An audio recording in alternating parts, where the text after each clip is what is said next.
Hello, and good morning, everyone. My name is Baxter Carroll, and I'm presenting an argument that there has been a degradation of meaningful work.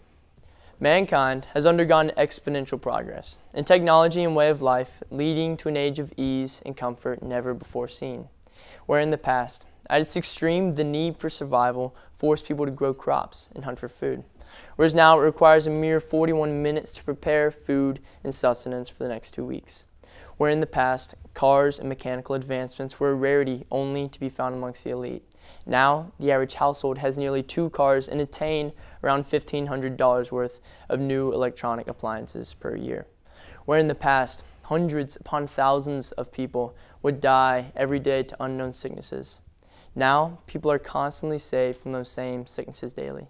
Humanity has come so far and gained so much, but the desire for more is endless. Somewhere along the way, something went wrong and too much was sacrificed in the name of progress. Purpose and meaning in work has never been a job title. In its simplest form, it purely means that what you do matters more than yourself. Do we captivate that idea as a people?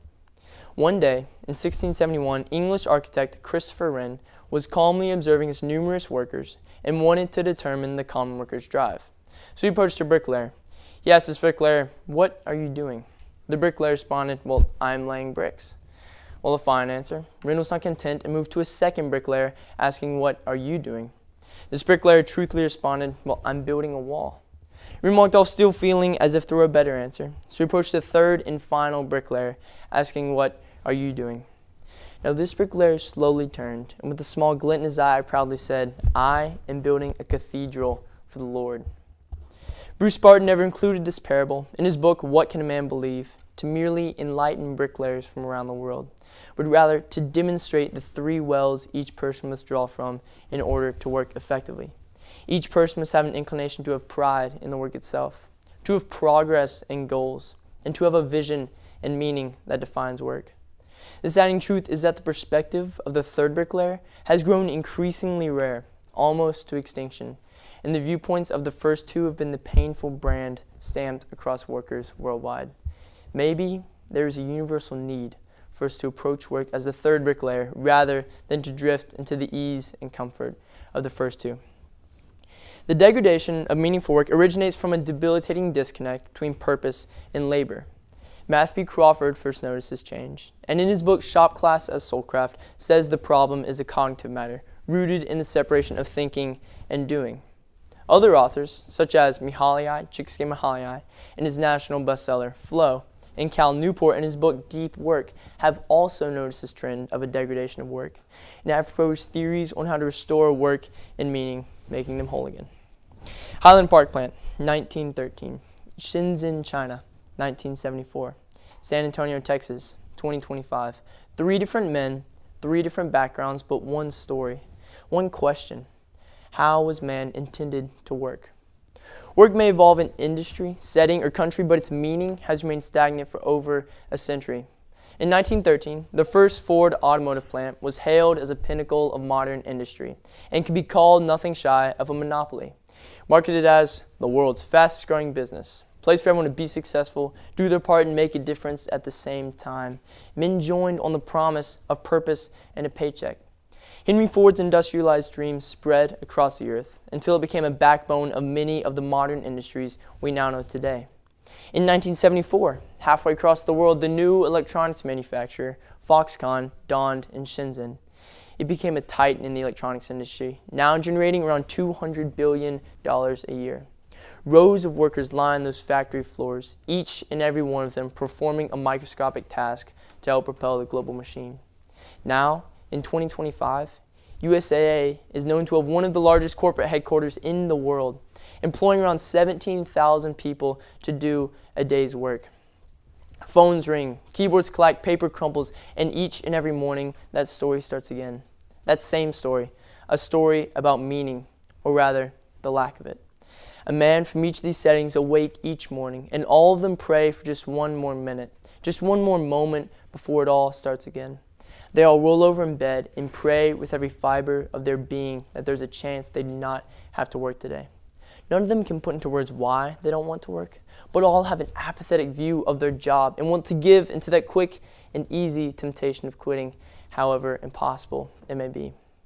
But alas, they'll perform this job because they know people depend on them. Their families depend on them. Their children depend on them. And they know that their sacrifice will be made worth it. The honed skill of knowing just how much effort is needed to give without giving too much resonates in these men, as they've used it every single day of their working lives to make a living. None of them know who they help, what good they bring to the world, or how meaningful their work is, but all know that at the end of the day, a paycheck comes, so it's all justified. But is that how work was meant to be viewed? Justifiable?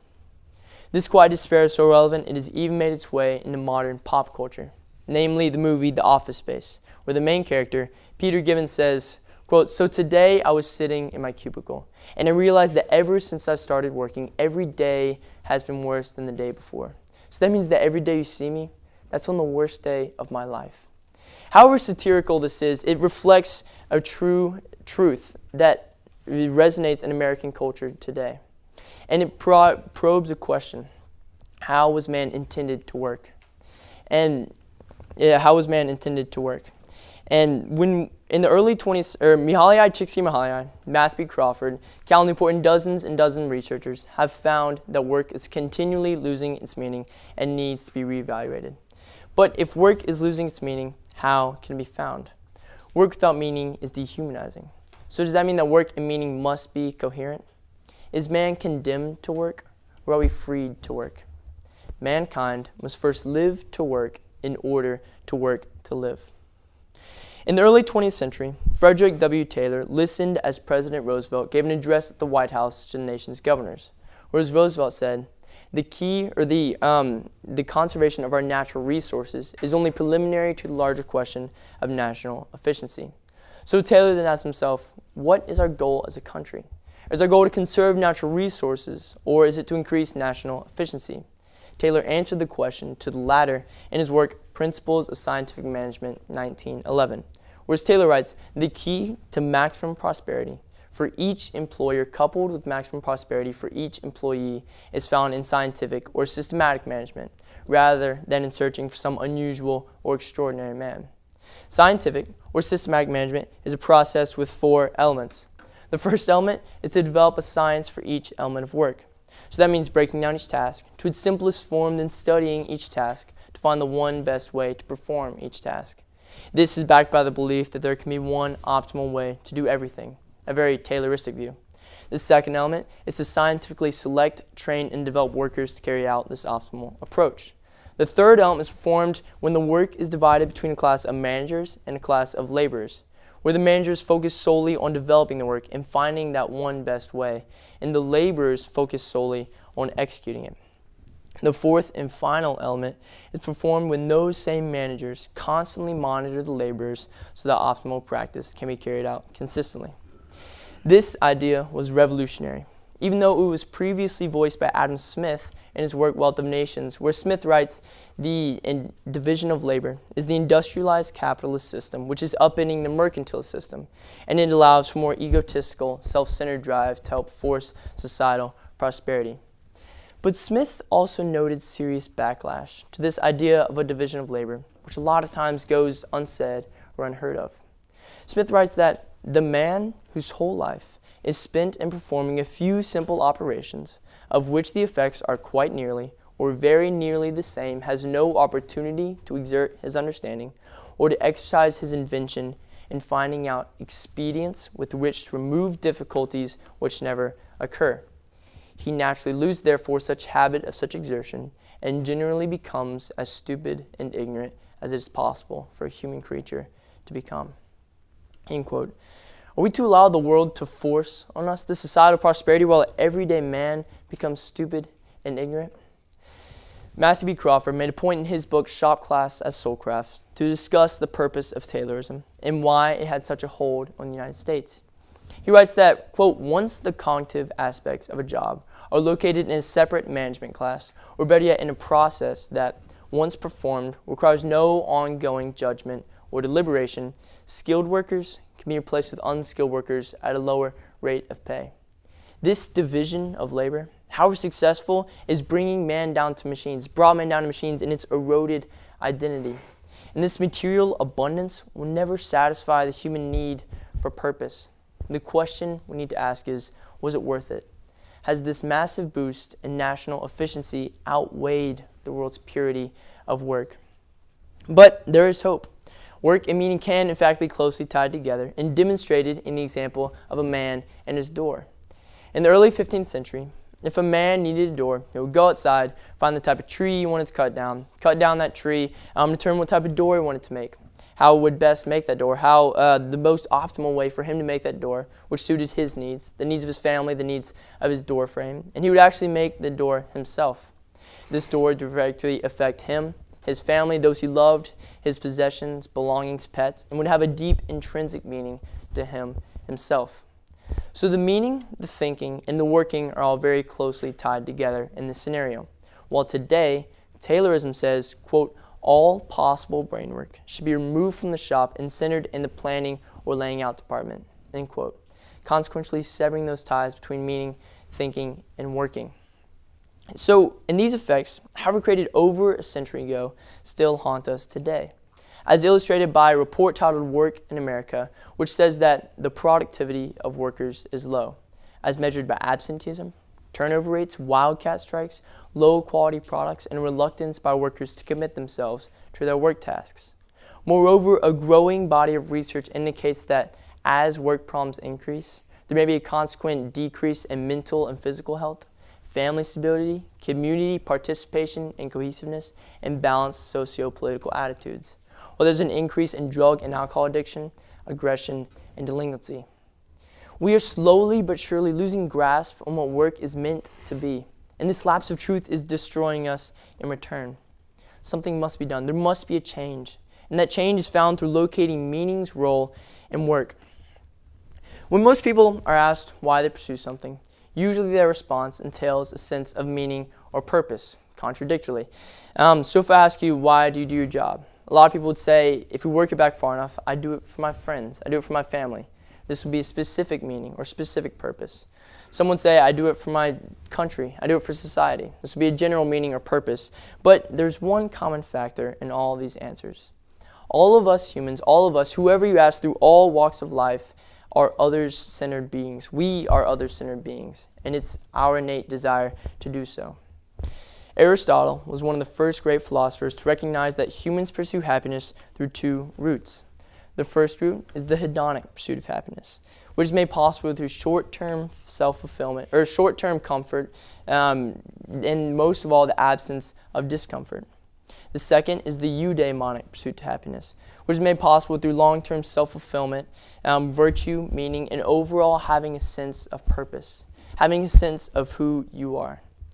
Angela Duckworth, a psychologist who devoted her life to the psychology and study of grit and success, says that in a study she did on 16,000 American adults that high success correlates with high grit, and high grit is directly affected by high purpose. So what's Duckworth's point? Duckworth's point is that high purpose is a powerful motivator, and it can drive people to do great things. It's very useful. But meaning in work or purpose doesn't have to be found in great success or achievements, but it can be found in the simplest, most mundane tasks. Martin Luther King Jr. once said in a great speech that if a man is called to be a street sweeper, then he should sweep streets as Michelangelo painted, or Beethoven composed music, or Shakespeare wrote poetry. He should sweep streets so well that all the host of heaven and earth will pause to say, here lived a great street sweeper who did his job well. This street sweeper, this mundane task had meaning. He had purpose. And with that, his job meant more than just moving dirt along a road. He didn't just have a job. He didn't just have a career, but he had a calling. He had a purpose. So meaning in work is not only proven to be useful, it's not only proven to be honorable, but most of all, it's proven to be necessary. Stephen F. Hawking once said that work gives you meaning and purpose, and life is empty without it. While not necessarily true, and not a Christian, Hawking grasped part of a very powerful concept, that work and meaning must work together, and they must be coherent, or else work becomes empty labor, void of quote-unquote life, as Hawking put it. So, philosopher Aristotle concludes thousands of years ago that more than anything, mankind longs for happiness. So the question is always, how does one attain this happiness? Author and speaker Mihaly Csikszentmihalyi spent 25 years of his life devoted to this very question, and he compiled his research and findings in his book, Flow. Csikszentmihalyi states that, quote, "The best moments usually occur when a person's body or mind is stretched to its limits in a voluntary effort to accomplish something difficult or worthwhile." Or in other words, people are most satisfied when they accomplish difficult, meaningful, voluntary work. This type of work is frequently found in Matthew Crawford's book, Shop Class as Soulcraft, in the form of manual labor. Manual labor is evidently difficult, meaningful, hopefully voluntary, worthwhile, and so satisfaction manifests itself willingly into manual labor. Crawford cleans this up and says that, quote, "The satisfaction of manifesting oneself concretely in the world through manual competence is known to make a man quiet and easy." So what are Csikszentmihalyi and Crawford's points? Their points is that deep, meaningful, voluntary, worthwhile work is satisfying. So why don't we do it? Let's end with one more question, perhaps the most important question in this whole thesis, and the very first question asked: how was man created to work? Man was created in the image of God, and in the image of God was man created. All things God did, man imitated. Man was created with a purpose, and that purpose was not to toil this earth aimlessly, but it was to subdue the earth, and it was to imitate the world's first worker, God. God's first act of work was creating the universe in 6 days, as illustrated in Genesis 1 through 2. So before anything else, God's first form of work was taking a barren, broken landscape and transforming it into something beautiful and beneficial for the sake of humans, so that we might enjoy that same beauty and benefit. So that means that our first example of how we are to work, act, and behave is to take darkness, disorder, brokenness, disharmony, and transform it into a state of beauty and order for the sake of others. And the reason that our work generates this beauty and order is not of our own doing, but because we're enacting the will of God. So God creates this beauty and order, and He bestows on humans and humans alone the sole responsibility to continue to generate that beauty and order for the sake of others. And this responsibility is not a trivial one, but is in fact a key factor to who we are as humans and who our identity is as beings created in the image of God. And when this responsibility is taken as a burden or something that we have to do, it doesn't do justice to the God-like dignity that work deserves. Or we have a choice as humans, and that choice is that we're either going to strip the dignity of work away from other people, separating work and meaning, opposing how God designed us, or will we allow work and meaning to come together to form a beautiful and biblical characteristic of God that all men possess? Humanity went wrong. People have lost their meaning, and despite many strong and difficult points, the fact that mankind must first live to work in order to work to live still rings true, is because when work is treated purely as a means for leisure, it loses personal and moral significance. Instead, it is better to take the attitude of author Bob Schultz, who says that if you put your heart into your tasks, to the limit of what you have, work changes. Instead of being a boring act of gray drudgery, it blossoms into creative color. It becomes an experience with your Maker. This goes hand in hand with Colossians 3:23, the motto of our school, which says that in whatever you do, work heartily as for the Lord and not for men. So my plea to you is that whatever you do, whether it be work or play, good times or bad times, watching Netflix or mowing the lawn, do it with purpose and intentionality and meaning, understanding its significance and glorifying your Creator by doing so. Thank you.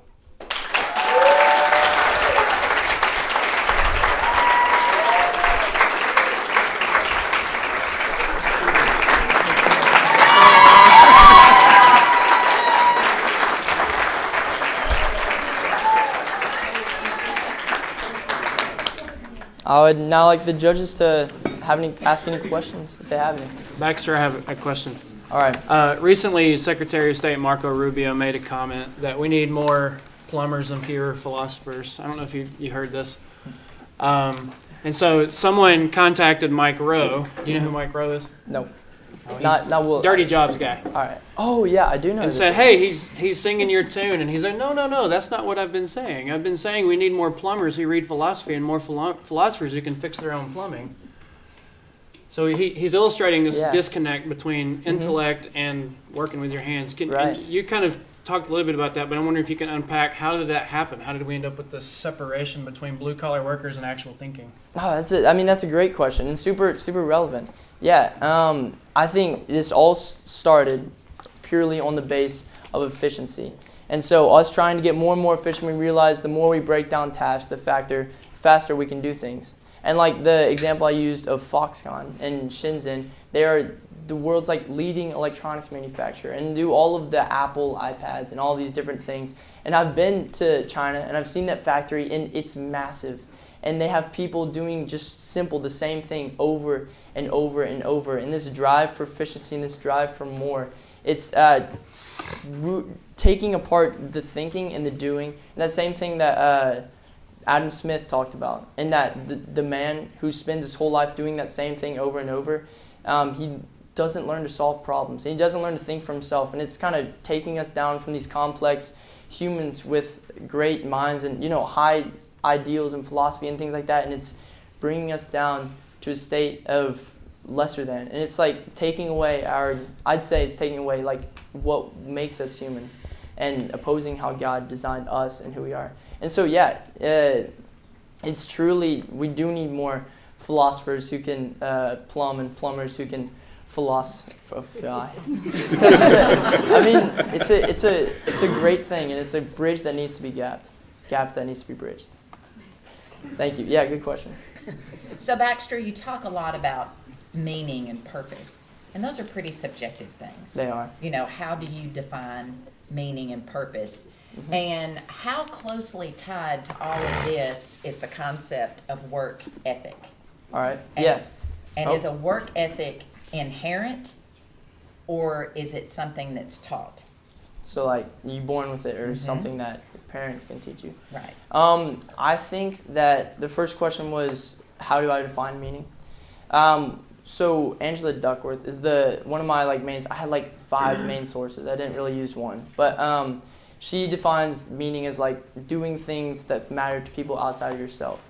But for me, that doesn't, as a Christian, that doesn't fully quantify all of meaning, obviously. And I say that meaning is having an external drive that motivates you to go forward. And it's not something that can be Tim Keller talks about. It's not something that can just be cut off and destroyed in this world, but it's something that is more powerful than that. And so some people find their meaning in super worldly things, and that can be destroyed. And so I think that a true meaning comes externally. It's something larger than life. And then your second question was work ethics? Yeah, how closely tied to a work ethic is all of your paper? Yeah, work ethics being just working as desiring to work really hard and not giving up. I think that everyone is, we're born sinful, if that, or we come into this world not initially desiring to want to work as hard as we possibly can, but we desire for more of the comfort aspect of it. And so I think that work ethics can be trained, but they're also a God-given quality to us. And so it's something that's inside of us. It didn't just come from nowhere, but it can definitely easily be trained. So I'd say both. I think that I was trained in more of a work ethic sort of life and standpoint. And so I'd say it's evidence of maybe if I don't have a good work ethic, this is not true. But us finishing all this thesis and doing all this is a very good evidence for your parents can teach you to do these things and can train it. Yes. Good. Yeah. So phenomenal job. It seemed like you actually enjoyed presenting, which is beautiful. You're embodying what you're talking about. So I was thinking as I was reading the paper and listening to talk a lot about Henry Ford and Steve Jobs and how they really had way different mentalities about how they built their companies. Right. So Steve Jobs wanted everybody to think. But it's interesting because even as you're talking about Foxconn, Steve Jobs probably couldn't have his people in California think if you didn't have Foxconn doing the non-thinking work. It's a necessity. Yeah, but I guess two things arise from this, two questions. One, it seems like in America we have some privileges of having purposeful work in a way that like people in India and China probably don't. I just was wondering if you could reflect on that and have a follow-up question. Yeah, did really, so what you're, actually, I'm just going to go into answering it. So I think that maybe my phrasing of, I sort of threw a lot of different quotes in there to be able to unpack it later on. And I mean, I probably do later on in my paper. But really the thing that I'm getting at with Steve Jobs there is that even like a secular society understands that this is a weirdly powerful thing. And it doesn't just come from purely a Christian standpoint. But like even secular people can understand that whenever I go and mow the lawn and I go just look at my well-mowed lawn, I can feel like a weird satisfaction that doesn't make sense because I didn't go and eat my tail off and just feel super good all the time, but I went and did something really hard. And so like me using Steve Jobs is more like he says that work gives you this meaning and purpose, which I mean, obviously we don't get our purpose from work alone. And that's like a big misconception. I'd say people who would rebuttal this is me saying like, well, do you really, should we find meaning in, or all of our meaning in work? Like how can that be misplaced and things like that? But we should find, like, I think that we should find our meaning in God. But Steve Jobs saying that this is it's that powerful motivator and it gives you that purpose. And so, yes, he does ask people to think, and he does ask them because, okay,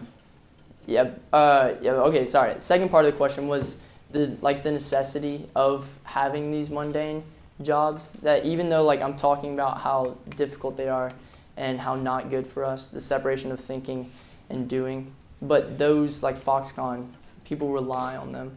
And so, yeah, it's a very good thing, and those jobs are hard and they need to happen. And this doesn't like belittle those and saying everyone who's doing a job that they don't think is meaningful should just quit and move on to something that they really think is meaningful and chase their dreams. That's sort of where this guy comes in, Martin Luther King Jr., who says that like us doing these simple tasks and me being a worker at Foxconn, I can find meaning in this if I do it for the glory of God and I do it with a greater purpose in mind. So yeah, they're both necessary, but we need to treat it with a balance, and we need to know that this is happening, not that it just happens, so it's something that's unavoidable. That's great, thank you. Mm-hmm. I loved your examples about the third bricklayer Mm-hmm. and the kind of the pride he took in his job. I thought that was great. And what's on the screen right now, the quote about the street sweeper from Martin Luther King. As I get older, I certainly appreciate that kind of that line of thought more. Feeds directly into something that I really believe in a lot, and that's the great Bill Belichick and his model and his mantra for the New England Patriots: do your job. Yeah. It's all over their facility. It's what they believe in, and it's from no matter how mundane your title might be within the organization, from the bottom all the way to the top. If everybody's doing their job, the goal of the organization is met, Right. And they met it just about better than anybody else did ever. So you said something about mankind living to work instead of working to live. Mm-hmm. Could you expand on that? Because I think that's a very important statement for present day. Right. Yeah. No, it's like the same thing that keeps running through this whole thesis. But also, just the very first thing you said remind me of the story that JFK said in his speech about he goes to NASA and he is walking around and he's like, let me just check this place out. And he sees a janitor just washing the floors, and he asks the janitor, what you're doing? And the janitor says, I'm putting a man on the moon. And so like the janitor doing their task is attributing to the goal. And so it's a great thing. But yeah, the mankind must first live to work in order to work to live. It comes from the way that I found it or sort of thought about it was there was this guy, and I can't remember where I was. I was trying to find where I found it. But he said something about, do dolphins live to jump, or do they jump in order to live? Fun fact, they jump in order to live. But like it aroused this good question. Do we live in order to do this thing, or are we using this thing as a proponent to live? And so that means in our work, are we finding work as a means to an end, as a tool to take us to leisure, and as a tool to take us to the other thing, or are we finding a meaning in the work itself? And so like my whole thing is that we shouldn't just use meaning, or we shouldn't just use work as purely a means for leisure. We shouldn't just purely use it as a tool for leisure, but we should find the meaning in and of itself and not in purely the leisure. But yeah, great question. Thank you. Okay, I have a question. All right. What is the author's name of the book, Flow? Mihaly Csikszentmihalyi. I just wanted to hear you say it again. All right. And I guess my question for you is, and this is, I want to hear from you, what gives you meaning in your work? In like the everyday things that I do. You do a lot of stuff, Baxter. Mm-hmm. I mean, I need to hear from you, what gives you meaning in your work? Say the answers changed after doing this thesis, and that's what's the great part about this. Is like the beginning used to be, everyone telling me, good job, you ran sub 440, that's great, we love you for that, we accept you. And then other times it was, good job, you got into Air Force, this is exactly what we want, and all these things. But like over and over the course of this thesis, I realized that more and more it becomes, what's my platform going to be, and how can I better stand up taller on the top of that hill and shout the name of Jesus, you know what I mean? And so it's me doing this for the glory of God. And it's hard to be in the world and of the world, but that's like a good balance that everyone needs to have. And so, yeah, what gives me meaning is the Lord. And I hope that it's everyone, what gives everyone meaning. So thank you, good question. Thank you. All right, I think that's all we have time for. Thank you.